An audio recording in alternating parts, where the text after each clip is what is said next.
Kuya, bakit sa internet ka pa rin?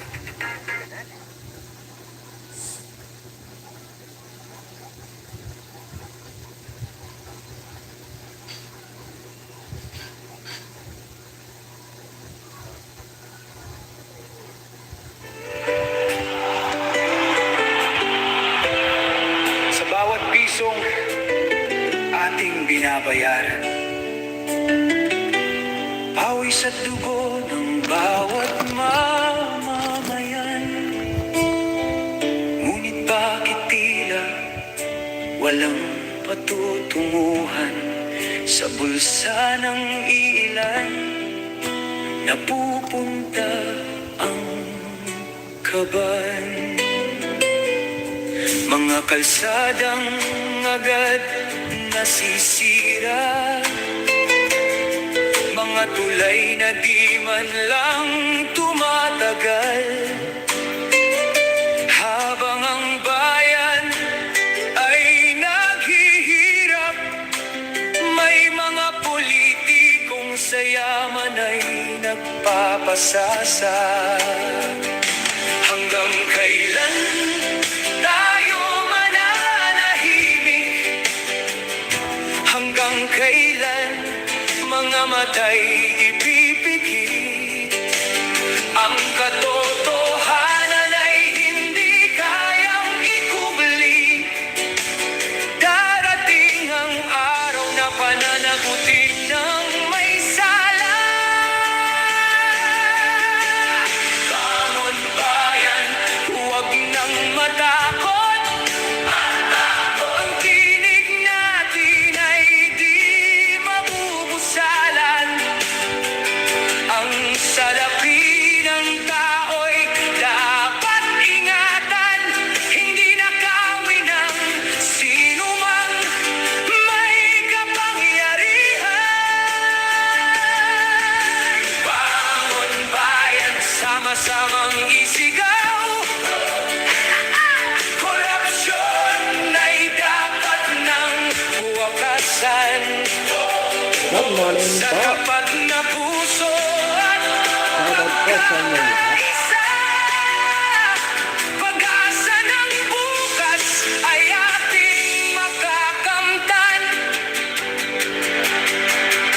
Hindi kulay ang ating laban, hindi pangalan ng sino mang tao, kundi dangal ng ating bayan at kinabukasan ng bawat Pilipino. Kapag ang batas ay patas sa lahat at ang hustisya'y hindi nabibili, masisilayan ang bagong umaga na walang takot at walang pandaraya.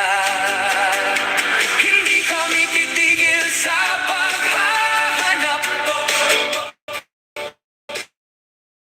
totohanan para sa sambayanan. Shoutout po sa inyong lahat. Magandang umaga. Tunay na may kapangyarihan kapag nagkaisa sa iisang layunin. Bangon bayan, oras na ng pagbabago. Pag-ibig sa bansa ang ating sandata. Katapatan ang ilaw ng bukas, at hustisya ang ating pag-asa. Bangon bayan, hawak kamay tayo para sa anak at susunod na henerasyon. Sa Diyos at sa bayan ang aming panata. Pilipinas ay babangon sa katotohanan. Walang korupsyon na habang buhay mag-ahari. Walang kasinungalingang di mabubunyag. Habang may pusong nagmamahal sa bayan, pag-asa ng Pilipinas ay hindi mawawala. Ang awiting ito ay pangkalahatang panawagan para sa katapatan, pananagutan at mabuting pamamahala, at hindi nakatuon sa pag-aakusa sa sinumang individual ng walang patunay.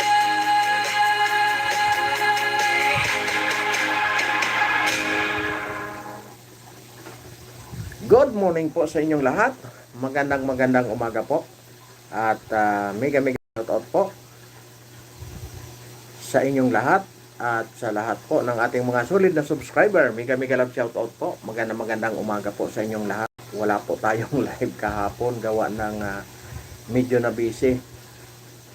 Nakapagpahabol pa ako ng pagupit kagabi. Kagabi na ako talagang wala tayong choice kahapon. Talagang nabisi tayo ng husto, no? Kasi po may mga inasikaso po kami, yung sa aming riders group, yung sa aming samahan, at yung iba pang mga obligasyon, no? Lalong-lalo na sa doon sa ating livelihood. At ngayon po dapat po nandoon po ako ngayong Lunes po ay mayroong nagaganap na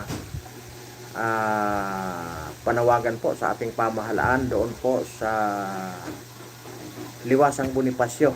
Dapat po ay doon din ako. Ang problema po na risked yung aking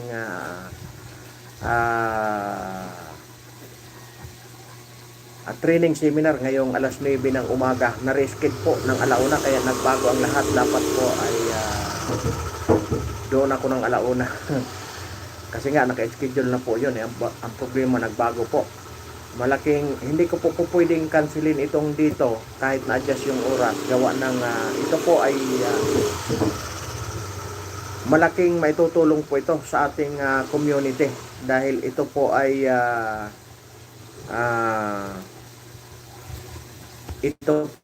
isang training ng livelihood na malaking maitutulong po ito, lalong-lalo na yung mga nanay na nasa bahay lang.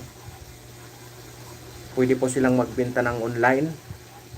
Malaki po ang maitutulong nito, matututo po sila sa paggawa po ng mga perfume, no? Kaya napakalaking bagay po ito na hindi po pwedeng i-cancela, no? Malaking maitutulong po ito, lalong-lalo na sa ating mga nanay na naghahanap ng mga alternative na pangkabuhayan habang sila ay nasa loob ng bahay. Kaya minabuti ko po yung pagpunta ko doon ng i-cancel. Pero ina-announce ko po sa inyo na ayan, magandang umaga po kay Christopher Gulang. Ayan, kaya ina-announce ko na lang po dito na mayroon pong nagaganap ngayon na rally doon sa Liwasang Bonifacio para po manawagan sa ating pamahalaan na tigilan na po ang korupsyon. Kaya ang topic po natin ngayon ay tungkol sa korupsyon pa rin, no? Maraming salamat po sa inyong lahat. Pero bago ang lahat ay mega love shoutout po kay Mami Mercy Calunod. Ayan, kay Audrey Nicole. Ayan, mega love shoutout kay Ji Chang Wok. Ayan, mega love shoutout kay Ma'am Rosalina. Ayan, mega love shoutout kay Ma'am Analisa. Mega love shoutout kay Kagawad Antonihan. Mega love shoutout kay Paul Donisa Official. Mega love shoutout kay Biyahing Brankel Sam. Mega love shoutout po kay Nani Sanchez Vlog. Ayan, mega love shoutout po sa inyong lahat. Magandang umaga po. At yun nga po ay mayroon pong nagaganap simula kaninang alas 9 ay nagsimula po ang mayroon pong mapayapang pagtitipon po doon sa Liwasang Bonifacio diyan sa may Manila, no? Kung saan sa pangunguna ng UPI, United People's Initiative po. Sa mga gustong magsuporta, no, at sa gustong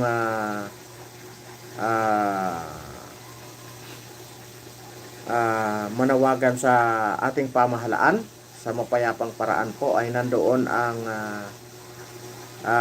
nandoon po ang UPI ngayon sa Liwasang Bonifacio, no? Nagkakaroon po sila doon ng pagtitipon kung saan pinapanawagan ng ating samahan ng transparency at accountability, no? At patas na pagtrato sa ating mga lalong-lalo na sa ating pang-political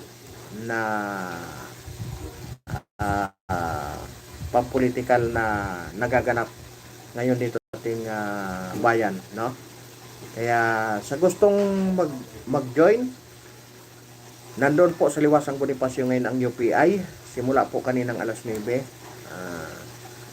Sa hindi mga inaasahan na pangyayari, ako po ay hindi makapunta gawa ng mayroon po kaming, hindi ko po pwedeng ito kasi mas malaking maitutulong po nito sa aming mga kababayan dito sa aming barangay, dito sa aming komunidad, no?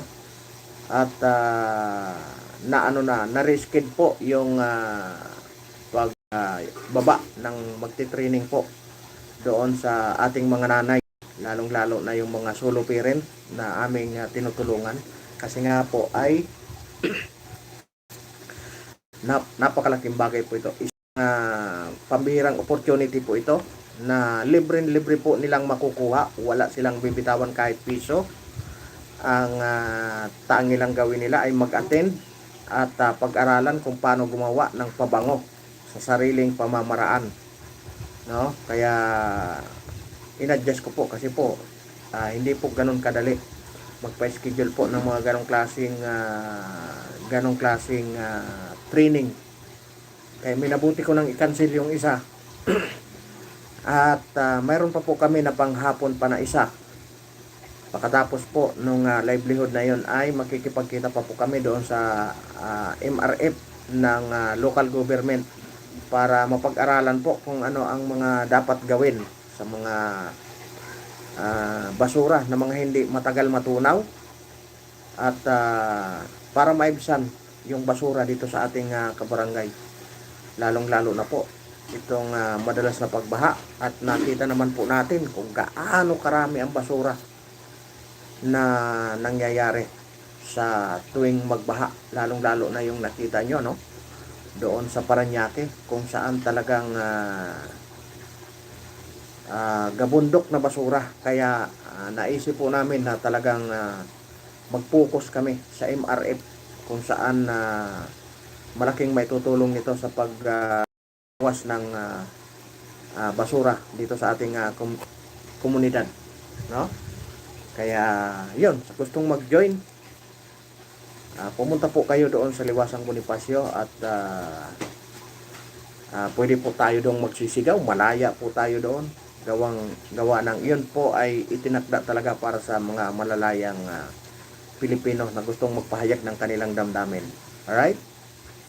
At mega love shoutout po sa inyong lahat. Magandang umaga po. 6 million in the house. Ayan. Baka po pwedeng makahingi naman ng like sa inyo dyan. Ayan. Maraming salamat po. At ngayon po yata ay magpapatuloy na ang D17 ng impeachment kay VP Sara Duterte, no? At patuloy po na habang lumalalim po ang impeachment, lalong patuloy na rin pong lumalalim at lumalabas po ang mga kaganapan dito sa ating bayan, kung saan nagaganap yung mga karumal-dumal na pagnakaw sa ating pundo ng bayan, ano? Kaya tayo po ay maging mapagmatsyag at siyempre sa ating komunidad, kung ano man ang ating naiisip, hindi lang tayo bumatikos, no? Kumbaga, bumabatikos tayo, pero dapat gumagawa din tayo ng paraan kung paano maibsan ang kahirapan, lalong-lalo ng ating komunidad kung saan man kayo naroroon, ano? Alam ko matatalino ang mga Pilipino. Maraming mga paraan pero minsan hindi lang nai-enhance. Kaya itong naisip namin na paggawa ng pag-training sa mga nanay, kahit sa mga tatay na gustong matuto na gumawa ng pabango. No? Lalong-lalo na dito sa aming mga kabarangay. Ayan, pwede po kayong umattend na extend po ng dapat alas 9 po hanggang alas 12. Pero na-extend po ng alauna hanggang alas 2 kasi po yung gagamitin po na kit ay hindi po nakarating kahapon. Kaya ngayon na kukunin, pipick upin, kaya nag-adjust sila ng oras. No? Napakalaking oportunidad po ito sa inyong mga kabarangay. Kaya mamaya po abangan nyo. Baka ilalive ko kung paano gumawa ng pabango. No? Para naman na kayo matuto. Kaya abangan nyo mamaya, no? Pag hindi maubos ang ating load, ang ating data, ayan, ipapakita ko po sa inyo ng live, no? Sa paggawa ng pabango. Yun, simpleng paggawa pero napakalaking bagay po. Alam nyo,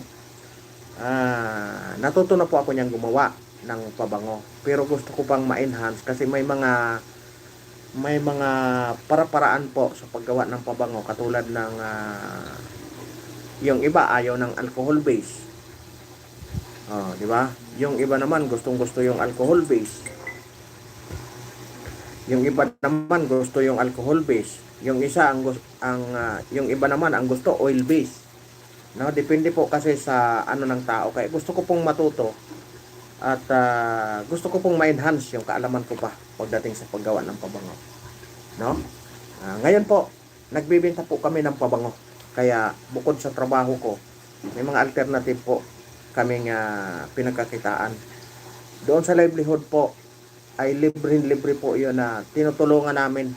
Kumbaga ang kumikita doon lang yung mga gumagawa. Katulad namin mga officer, may mga ano lang kami, kapag halimbawa may mga invitation, doon lang kami nagkakaroon ng pagkakataon na na-enjoy namin yung paggagawa ng at pagtulong doon sa mga mga solo parent doon sa livelihood center. Kaya doon po ay libre po na may gusto mag-training, libre po 'yon.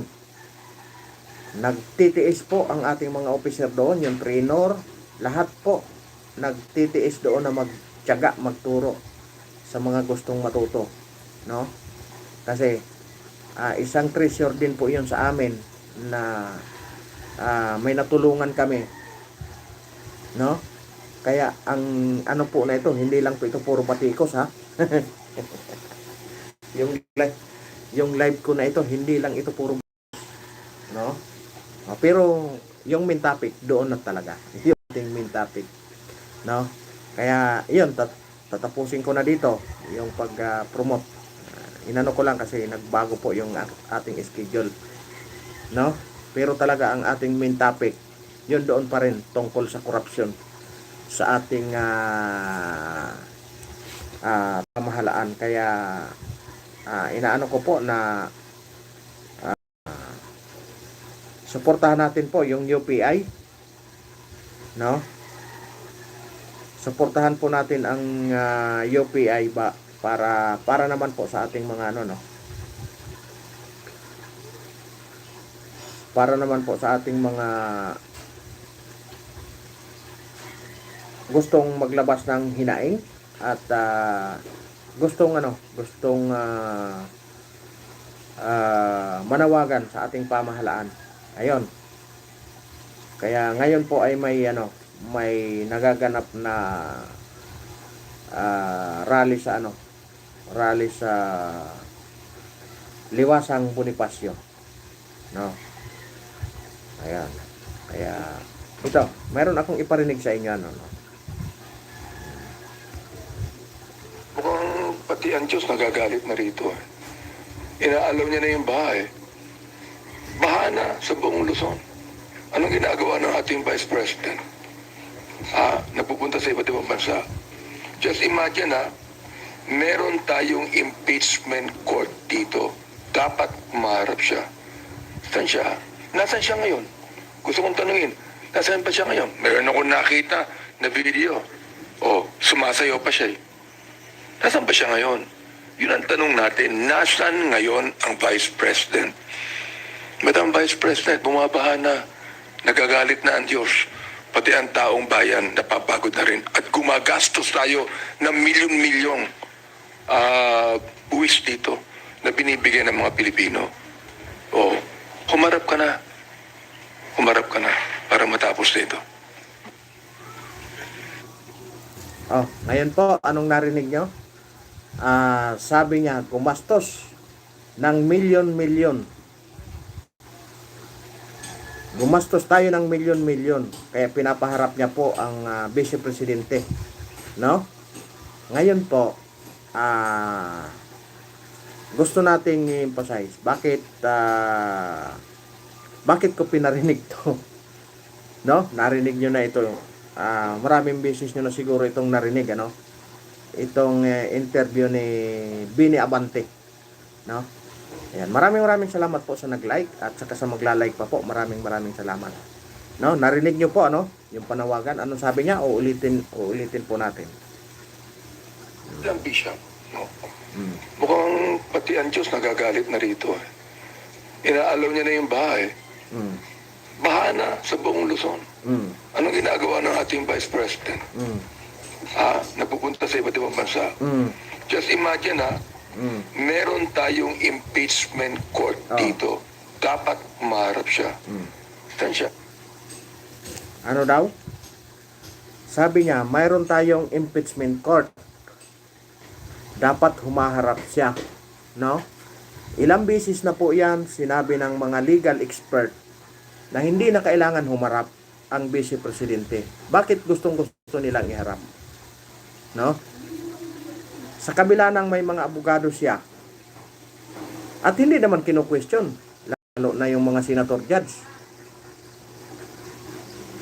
na hindi naman inuobliga na paharapin si VP Inday Sara.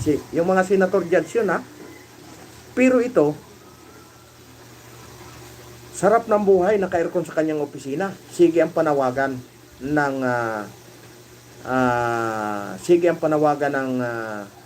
humarap para matapos na ang lahat. Ayan, ituloy natin. Nasaan siya ngayon? Gusto kong tanungin, nasaan pa siya ngayon? Meron akong nakita na video. Oh, sumasayaw pa siya eh. Nasaan pa siya ngayon? Yun ang tanong natin, nasaan ngayon ang... wala ka nang pakialam kung nasaan siya. Nandoon siya. Namimigay ng mga relief goods doon sa mga salanta. No? Kasi napakarami niyang satellite office. Yun ang trabaho niya. Pinupuntahan niya lahat ng kanyang satellite office. Busy siya sa kanyang trabaho kahit wala naman binigay na trabaho ang Pangulo sa kanya. Di ba? Ikaw nasaan ka? Pero mamaya may ipaparinig ako sa inyo. Ipapakita ko na para sigurado. Hindi tayo ang magsasalita kung hindi sila rin. Ano? Sige, tuloy natin. Vice President. Madam Vice President, bumabaha na. Nagagalit na ang Diyos. Pati ang taong... Madam Vice President daw, bumabaha na. Nagagalit na ang Diyos, pati ang tao. Ngayon, tatanungin natin siya mamaya.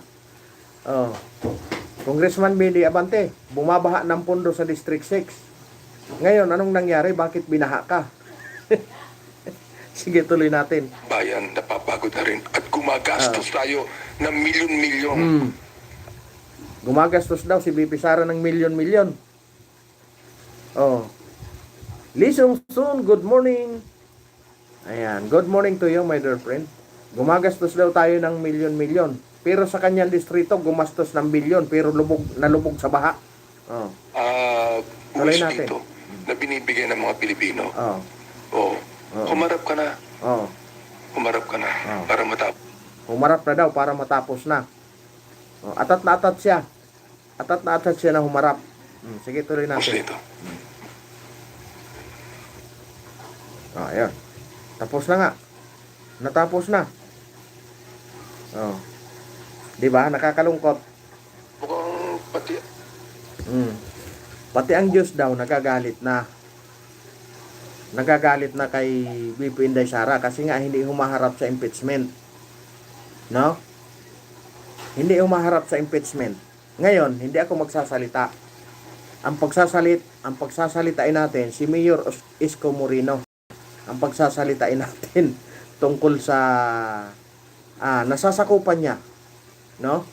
Tungkol doon sa nasasakupan niya. May konti. Pero ang ano ko lang, itong mga pinagsasabi niya dito. Alam mo, alam niyo po mga boss, nakakalungkot na sa kabila ng mga ganitong binibitawan na salita, pinagbibintangan niya ng pagnanakaw ang Vice President Inday Sara Duterte. Pinagbibintangan niya ng paglustay ng pundo ng bayan. No? Pinagbibintangan niya. Pero sa kabila ng lahat na yan, sa kanya bumabaha pala ng pundo, bilyong pundo ang District 6 ng Manila. May gumawa man walang mga permit. Hindi nagbayad ng tax kasi po ang ano pala ang isang kontraktor pala pag pumasok ka pala sa isang lugar, lalong-lalo na sa Maynila, mayroon silang tinatawag na contractor tax. May pinapataw silang buwis para sa mga kontraktor na yung mga gumagawa sa kanilang lugar. At hindi di umano sinunod ang mga pamantayan na yan, lalong-lalo na sa District 6 ng Manila, no? Bilyon po ang naging pundo, kaya pala gano'n na lang siya kaatat na maagaw. Gano'n na lang siya atat na maagaw yung kapangyarihan dahil nga natalo siya, di ba? Nung last election natalo siya. No? Totoo naman dapat may resibo ka kung dala lang useless yan. Hay kayo, pinalulubog niyo bansa natin, di ba? Kaya nga Sonia Flores, yan, mega love shout out po.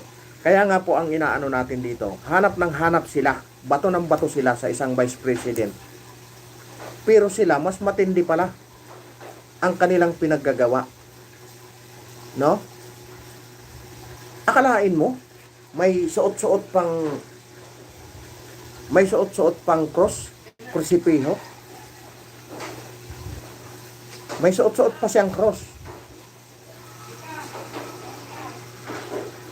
Pero yung pinaggagawa nila sa kanilang nasasakupan, isipin mo yan. 'Di ba? Palagi nilang sinasabi na voice of the people is the voice of God. 'Di ba? Ang boses daw ng mamamayan ay boses ng Diyos. Pero bakit siya hindi niya iginalang yung boses ng tao sa kanyang distrito? 'Di ba? Natalo na siya sa congressman. Ibig sabihin, ayaw na sa kanya ng tao. Pero anong nangyari? Pilit niyang inagaw yung kapangyarihan doon sa nanalo, sa isinigaw ng tao. Ngayon siya ang nakaupo. Kaya siguro may dahilan ang lahat ng ito. Bakit pilit niyang inaagaw? Ayaw niyang lumabas. Ayaw niyang lumabas ito. Pero nakita nyo, napaka talaga ng pagkakataon. Alam nyo kung bakit? Si Mayor Isko na mismo ang naglabas. Ito. Para si Mayor Isko na mismo ang naglabas ng kanilang kabulastugan dyan. Ito.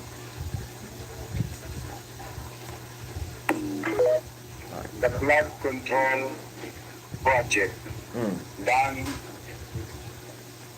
in the city of Manila 2022, 2023, 2024, Ayan. and 2025. Amounting to more or less 14 billion. Done 14 billion. in Manila. So most of it finished already. bumaha ng pondo sa Maynila, bumaha pa rin sa Maynila. Diba? 14 billion sa buong Manila, simula District 1 hanggang District 6. Nakalatag po yan lahat. Anong sabi ni Mayor Isko? Bumaha ng pondo sa Maynila, pero binaha ang Maynila. Nakikita nyo? Hindi na tayo. Sila na mismo. Sila na mismo. May resibong pinapakita si Isko Moreno. Tama yung sinasabi ni Madam Sonia Flores. Dapat may resibo. May nilalabas si Isko Moreno. Nakita nyo na? Kaya pala napakatahimik lahat. Tahimik lahat ang mga congressman. Lalong-lalo na sa Manila. Kaya ang iingay nila pagdating sa korupsyon, pagdating sa Vice President. Tapos pagdating doon sa kanilang lugar, napakatahimik nila. Busog na busog pala. Hindi ko sinasabing ninakaw nila, ha? Busog sila sa binabaan sila ng project. Ayan, ituloy natin. Now, itong lahat ng ito ay walang permit sa lungsod. Walang permit. Walang kinuhang mga permit. Yes, we are investigating them. And they're also being investigated by the Office of the President. But that is the thing of the past.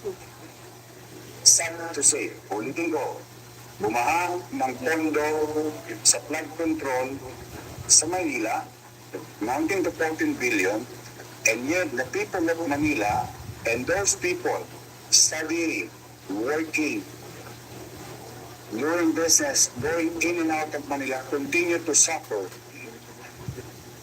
with the flooding.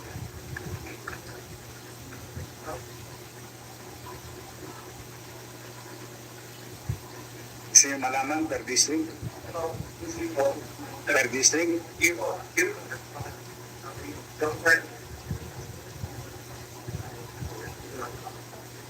Ginala, guys.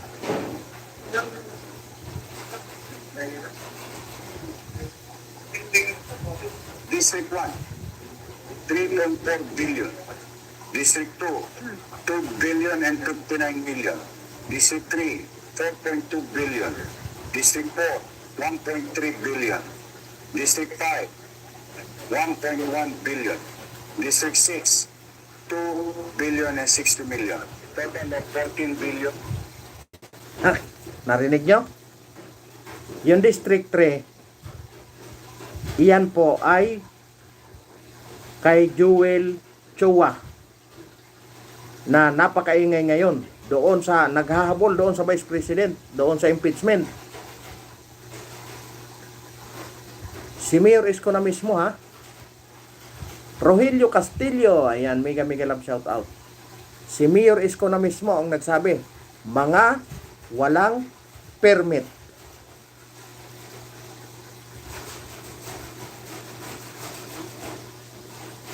Sino ang distrikto? Roland Valeriano. Sino si Roland Valeriano? Siya po yung natalo kung saan kasama-sama niya si Joel Chua noong 19th Congress na hinabol din ang isang Vice President, Sara Duterte.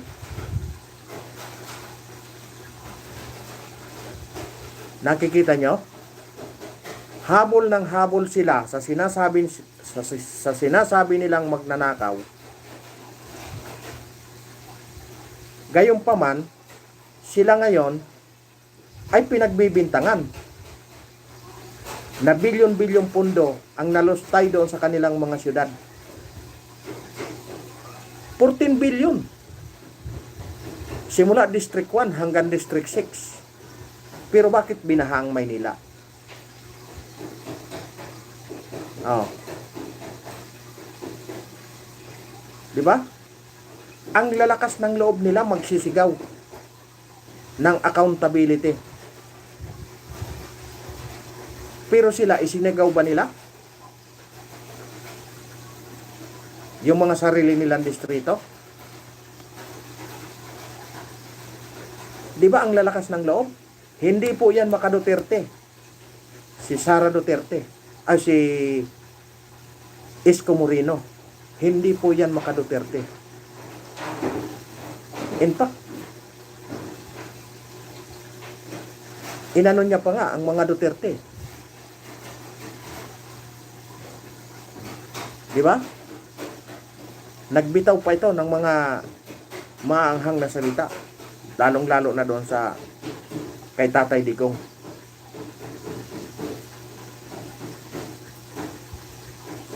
Ngayon, siya na mismo ang nagsusumigaw. Simula District 1 hanggang District 6. Ang District 1, ang District 6, iyan po ang pinamumunuan ni Congressman Bini Abante. Pinamumunuan daw. Kasi nga po, hindi siya ang nanalo, pero siya ang nakaupo. Nang agaw siya ng upuan ng nanalo. Oh. Posible ba na kaya siya nakaupo, ginamit niya yung pira para matalo? Para matanggal ang tunay na nanalo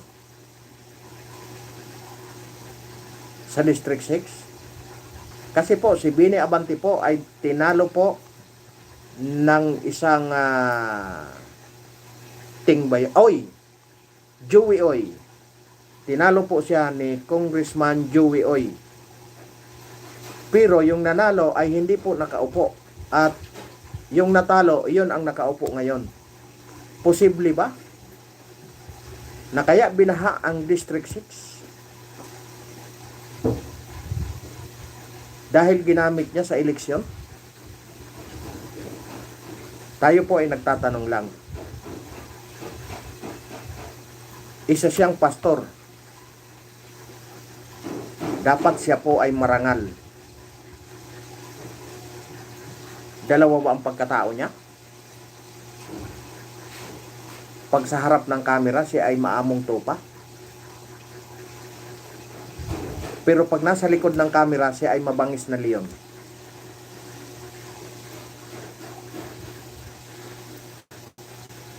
O siya ang tinatawag na bulaang propeta.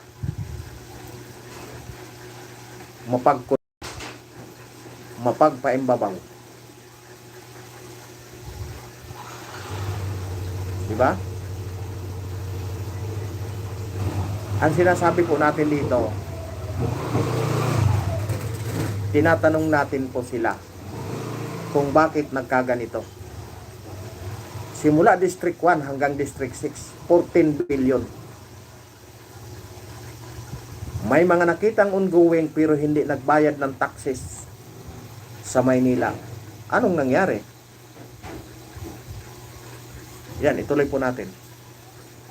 313,132,309 pesos and 12 centavos. So,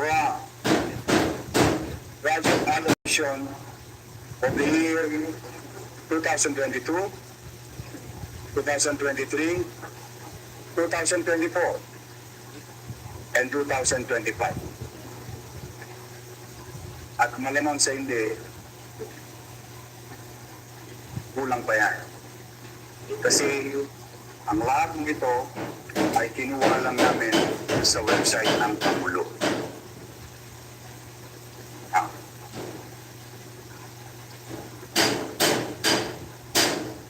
Yun ay nakaraan.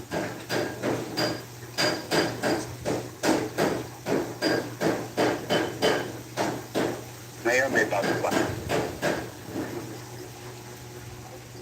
112 new ongoing projects without permit,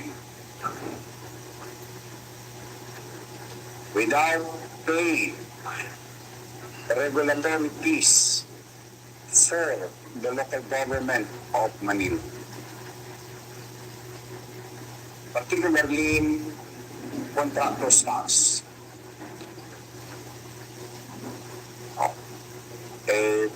Pag ordinaryong tao, nag-a-apply ng demolition permit. Pag ordinaryong tao nagpursige, makaipon, makaayos sa bahay, nakuha ng building permit. And they pay regulatory fees, like what you call contractor's tax under the Manila Tax Ordinance.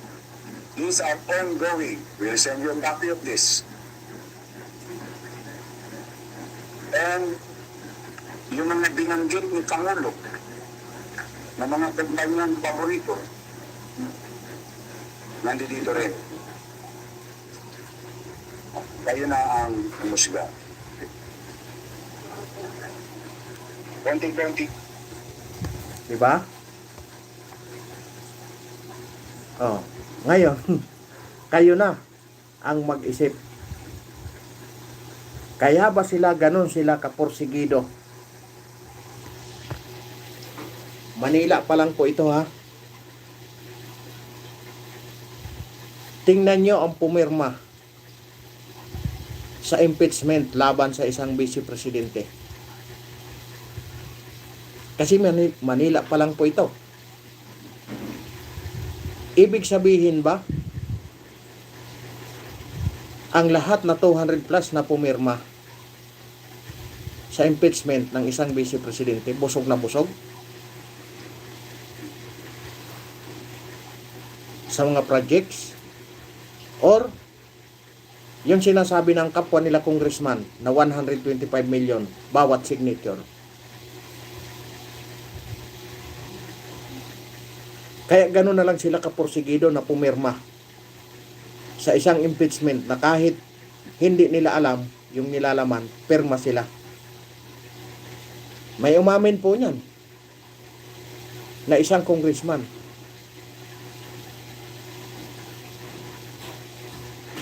Di ba?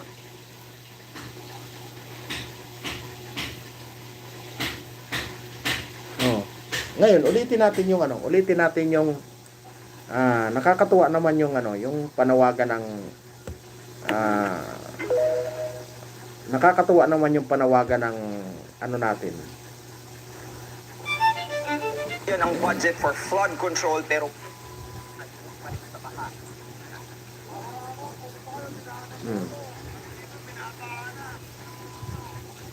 hanggang ngayon, tayo pa rin ang nagsasuffer.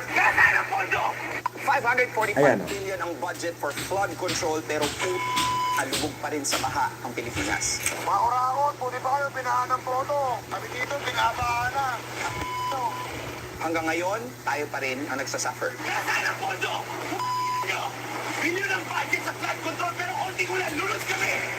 May mga project na substandard, may hindi man lang makita ang actual site at may mga bagong structure na bumibigay. Kung may pera naman, bakit parang wala tayong napala? Ang kakapal ng mukha nila, 2 beses na akong inaatake dahil dyan sa baha na yan. Because this isn't just about flood control, it's about where our money is going. Ito ang tunay na issue. Nasaan ang 500 billion pesos flood control funds? Yo, what's up? My name is Rio Talk. Narinig nyo? Hindi lang tayo ang sumisigaw niyan. Diba? Hindi lang tayo ang sumisigaw. Kaya nga nakakalungkot. Today, we're gonna Nakakalungkot. Hindi namin ito titigilan. Nakakalungkot. Hindi pa yan ang problema natin. Ang problema natin, ito pa. Sa ating bayan. Tandaan niyo yan. Hanggang sa maubos kayo. Hindi namin ito titigilan. Dire-diretso to. Yung operation na to sa illegal drugs na to sa ating bayan. Tandaan niyo yan. Hanggang sa maubos kayo. Ayaw tumigil. Diretso kayo kulungan. No bail lahat to, sir, ha? No bail lahat to, ha? Walang areglo to. Walang pakiusapan to, walang areglo. No bail to lahat.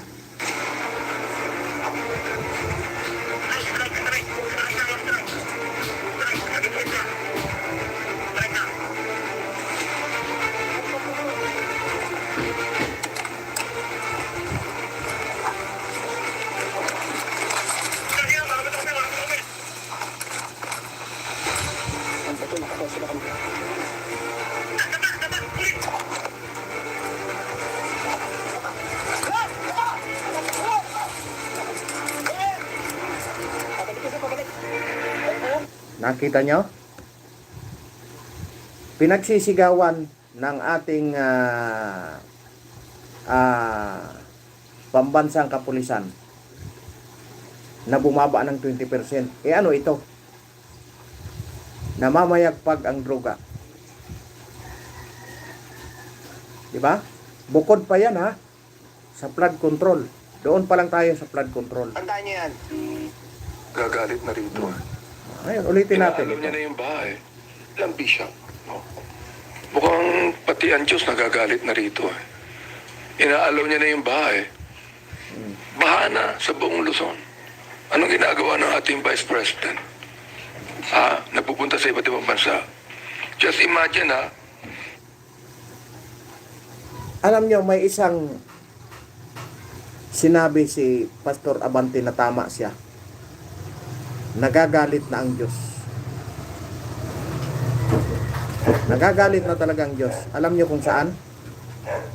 Sa kasinungalingan na halos karamihan sa ating mga congressman. Sa kasinungalingan, sa pagkukunwari. Dahil malinaw ang lahat na mayroong nawawala na pira ng taong bayan na halos 1.2 trillion simula 2022. Kaya huwag niyong idadivert na simula pa ng panahon ng dating Presidente Duterte. Maliwanag ang pinag-uusapan simula 2022. Kaya tama siya, nagagalit ang Diyos. Saan nagagalit ang Diyos? Sa mga mapagkunwaring tao, lalong-lalo ng ating magagaling na mga mambabatas. Dahil hindi naman nila trabaho yan, pinapila nila. Pinapila nila. Ang trabaho nila ay legislative. Gumawa ng mga batas. Tingnan yung mga ginawang batas kung gumagana ba o hindi. Pero nasaan sila? Doon sila nakapokus sa pira ng taong bayan para magpagawa ng mga project. Para saan?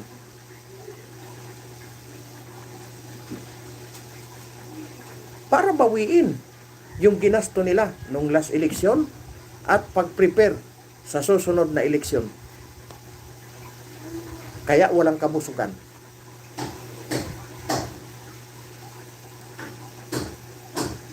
Hindi ba? May tama. May tama din si Pastor. May tama. meron May tama na tayong yata. impeachment court dito. Dapat umarap siya. Saan siya? Nasaan siya ngayon? Gusto kong tanungin, nasaan pa siya ngayon? Meron akong nakita na video. Tanungin din natin siya. Nasaan na yung 2 billion plus na flood control? Nasaan ngayon? Iyan ba yung mga Rolex mo? Iyan ba yung magagarang sasakyan mo? Iyan ba yung magagarang kagamitan mo? Pero kulang pa yun. Nasaan yung iba? Nagbigay ka ng ayuda, wala pa nga sigurong 1 milyon yun. Diba? Kaya nakakalungkot.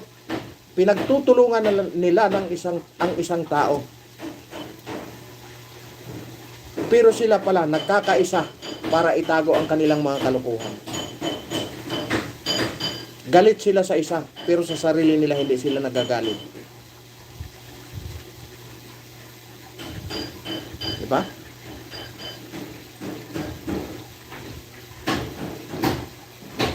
Hindi po tayo dito namimersonal.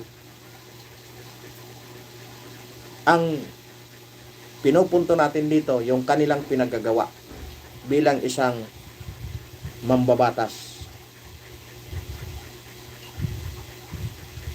Kasi sa totoo lang, dapat wala naman tayong mga pakialam dyan sa kanila eh.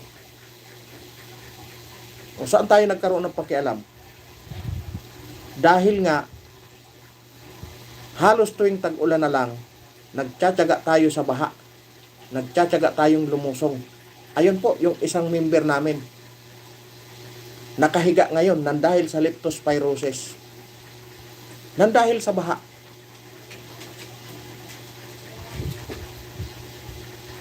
Doon tayo nagkaroon ng pakialam. Kasi nga, ang pira ng taong bayan, pinakialaman nila. Oh. Tutusin, wala tayong pakialam eh. Wala tayong pakialam sa kanila. Hindi natin alam kung anong pinagagawa nila. Pero nilustay ang pira ng taong bayan. Maliwanag na mayroon sa kanilang napundang pundo 2 billion. Bakit hindi nila mailatag? Kasi po, gumawa sila doon sa kanilang sariling kaharian na hindi sila pwedeng i-liquidate.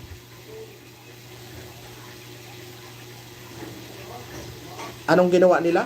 Liquidation by certification. Pag nilagay nila na iyan yung kanilang naging budget, iyon na yun. Wala nang liquidation.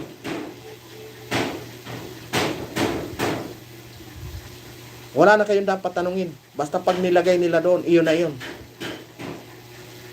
Gumawa sila ng sarili nilang pananggalang para hindi sila mahanapan. O ngayon, tama yung sinabi niya, nagagalit na ang Diyos. Lumalabas na yung mga ebidensya. Sinong lumalabas? Sila rin. Oh. Siguro si Mayor Isko Moreno hindi na masikmura dahil naawa siya sa kanyang mga nasasakupan. Kasi kung matatandaan nyo, binira niya ng binira si Joel Chua.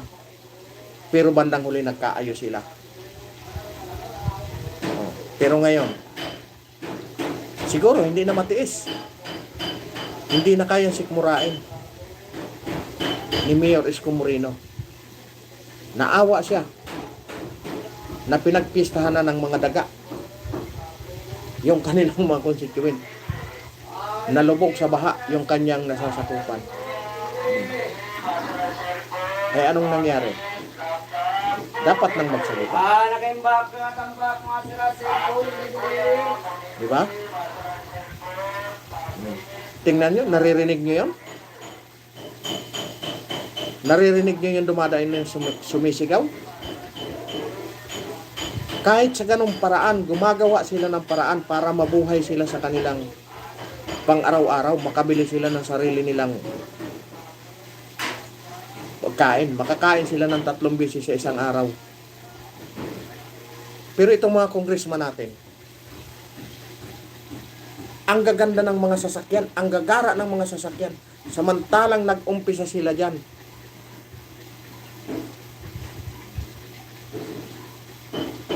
Baka kahit tricycle, wala eh.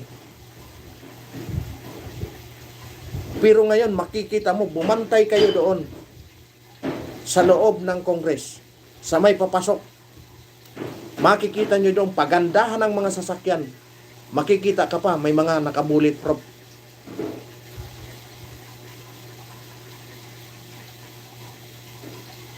Tapos tingnan nyo ito, dumadaan. Gumagawa sila ng paraan kung paano sila mabuhay sa malinis na paraan. Nakikita nyo yan? Makikita nyo sa may bangkita, nagtitinda ng marangal. Anong gagawin ng MMDA? Hahakutin yung paninda. Dahil bawal, illegal. Totoo yun, bawal. Illegal. Illegal yun. Pero anong ginagawa nila? Wala silang choice. Kahit alam nilang mapanganib, kahit alam nilang illegal, gumagawa sila ng paraan para lang mabuhay.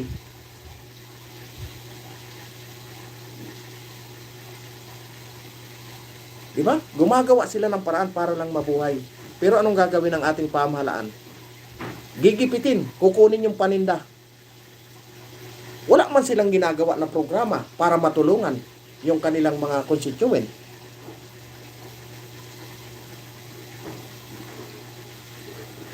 Di ba? Dahil ang alam lang nila mamigay ng ayuda. Pag nabigyan kayo ng ayuda, yun na yun.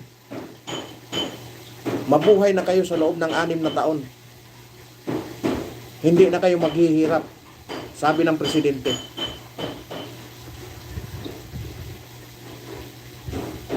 Di ba? Tayo dito naghihikahos sa baba, pero sila nagpapakasasa. Mega love shout out po kay SLM. Ayan, sabi niya po ay Diyos na ang bahala maningil sa kanila. Yun na nga po eh. Ginamit na nila yung Diyos. Ginagawa na nilang pananggalang yung Diyos.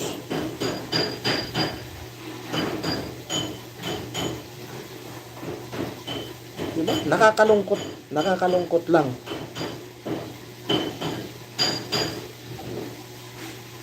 Galit na galit sila sa isang vice-presidente. Pero sa kanilang sarili, hindi sila magalit. Hindi sila nagagalit sa kanilang mga sarili. Diba?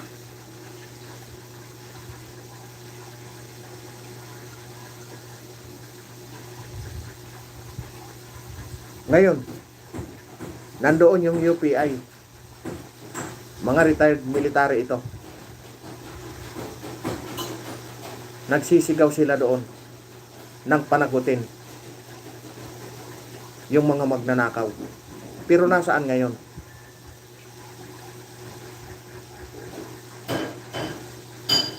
Diba? Oh. Kaya nakakalungkot na, nakakalungkot talaga, nakakagalit na aywan ko bakit umabot na tayo sa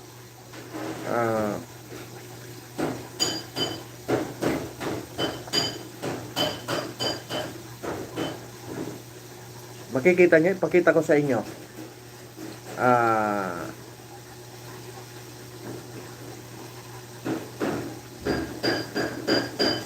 Ito pa, pakita ko sa inyo, no? Magaling sa inyo sabihin, pumila kami. Nandun kayo sa loob eh. Di nyo man lang kami ka-active dito eh. Ha? Parang kamusta ba kayo maglaan?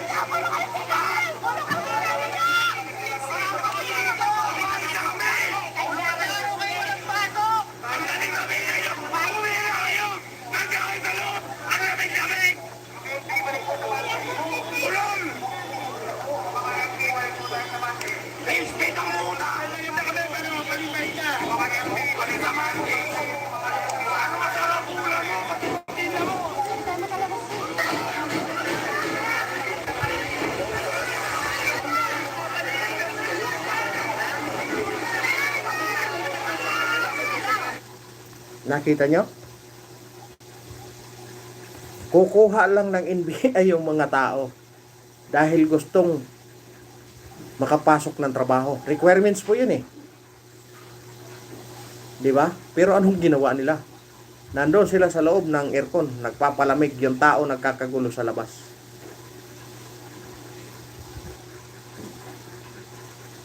Diba? Iyan ba ang tunay na serbisyo? Parang napakalayo.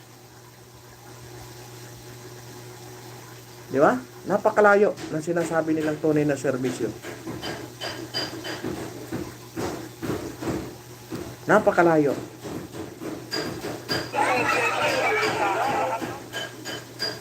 Hindi natin maintindihan kung ano ba talaga. Gusto nilang panagutin ang nag-iisang tao.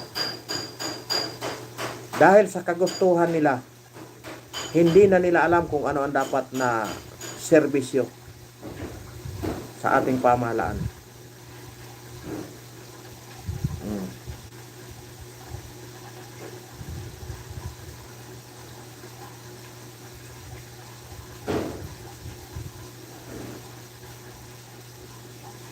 Ewan ko kung saan tayo pupulitin ito. Isa pa ito.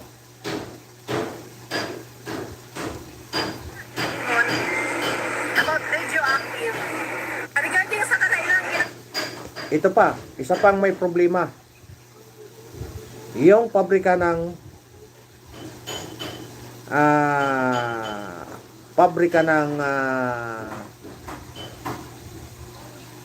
bakal sa Davao, pinasara nila.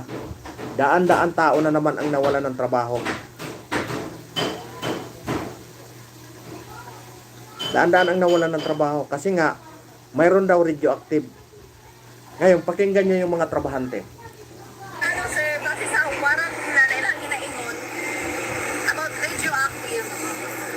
Tanan, employees sir, ato na time nag-scan nila is nag-negative sa radioactive.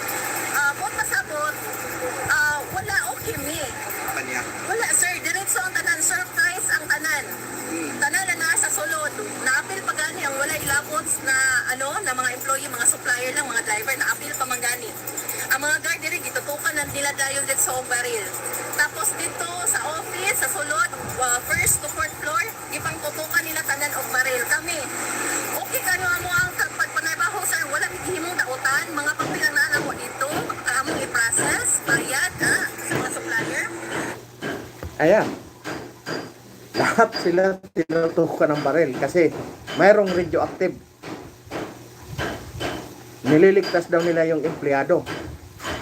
Eh nung tinesting nila, negative naman. Pero bakit pinasara? Kasi nga daw, nakita ng NBI director na substandard yung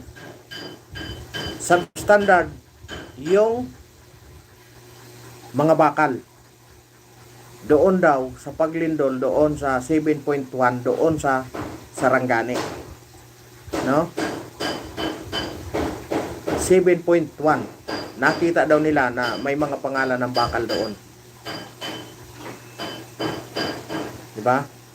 Ilan na naman ang nawalan ng trabaho.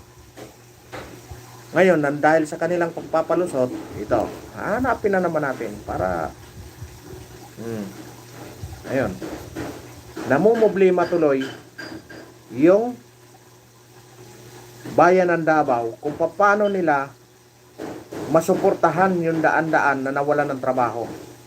Kasi nga, hinuhostage di umano. Ayun. Ay, nako. Ngayon, ito. Ito yung sabi ni... Hello, good afternoon. Nagiba.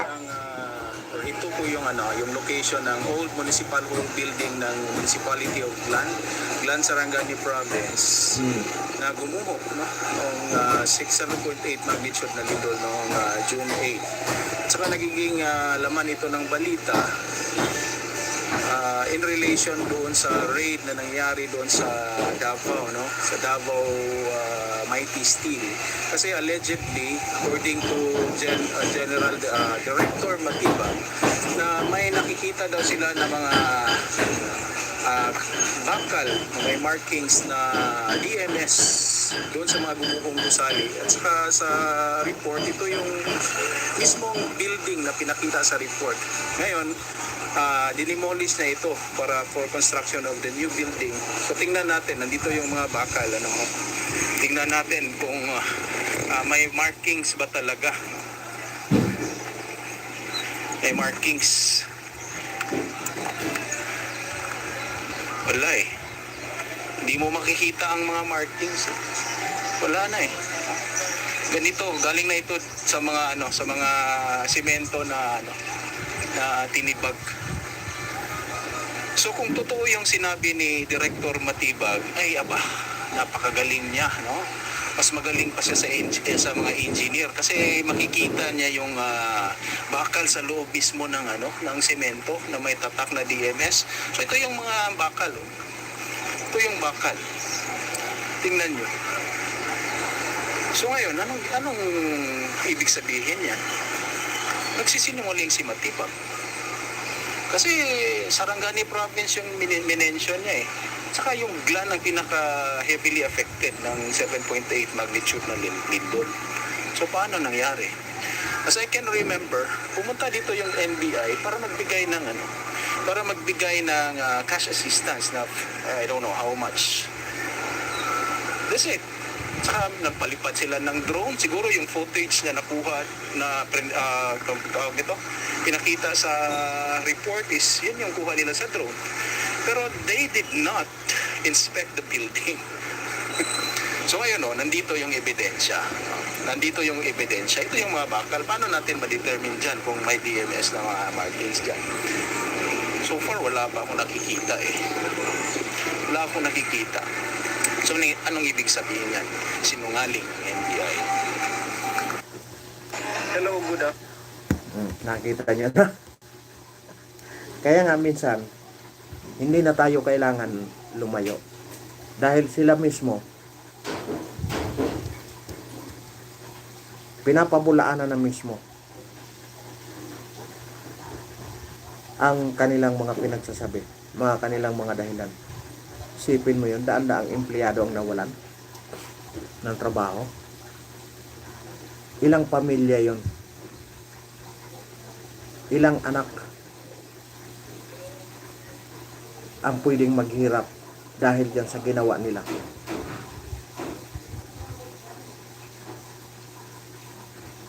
Dahil lang sa kagustuhan na sirain ang mga Duterte. Diba? Kita nyo?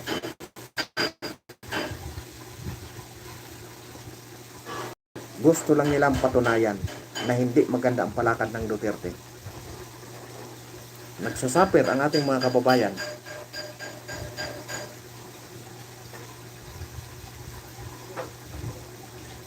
Kaya nakakalungkot. Magsasalita ang presidente sa ikagaganda ng pamahalaan. Pero kinabukasan magbabago na naman. Kung ano sinabi ng presidente, kinokontra. Pag hindi kabinete, pag hindi kaalyado, yung mga negosyante. Tingnan nyo yung sahod lang. 85 pesos. Napakalaking bagay na sana yon. Pero anong ginawa? In-announce pa sa SUNA yan. Pero anong ginawa? Tini-RO. Kaya nakakalungkot.